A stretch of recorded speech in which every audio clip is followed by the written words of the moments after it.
Another OHL trade deadline has come and gone. For the record, I really like what the Ottawa 67s did, and the Windsor Spitfires, the Petes, the Knights, the Sting, the Battalion, Rangers. I like what a lot of teams did. It's going to be really interesting with so many teams thinking that they're in it to win it down the stretch. But that's not what this episode is about. What this episode is about is what London Knights Associate General Manager Rob Simpson said following the trade deadline, expressing his disappointment with those who are inclined to put players' names out in rumors.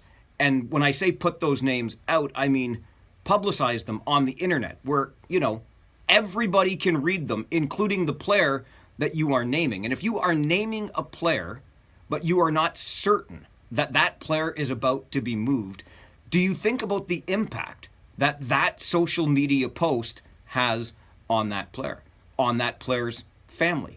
Just imagine in this case, because Rob Simpson was talking about Oliver Bonk, who was up in the Sioux at the time the rumors really started to swirl around and his name was all over the internet attached to a potential deal for Shane Wright. The Knights have made it clear, and you can take them at their word if you want to, that Oliver Bonk's name was never in the trade conversation. He's too valuable to London to be moved. But there he is up in the Sioux, seeing his name all over social media, even though he might be getting assurances from his team.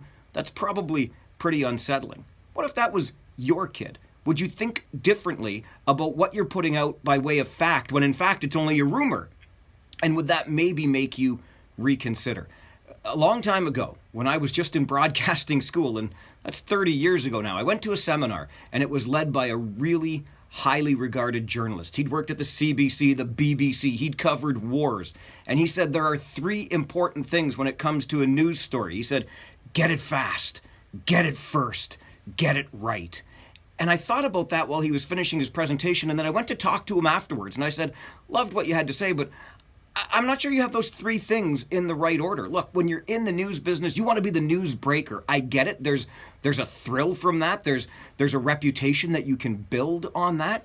But getting it fast has to come after getting it first, and especially after getting it right. Getting it right has to be the number one priority, because I'll tell you what, even if you get it fast or you get it first, if you're not getting it right, you're not going to gain that following. You're not going to build that reputation. So let's make sure we get it right before we worry so much about getting it fast or getting it first, because as much as you can build a reputation by being first and fast on news, you can do a whole lot more harm to the other parties involved when you don't get it right. I'm Farwell. It's Friday. We'll see you at the rink.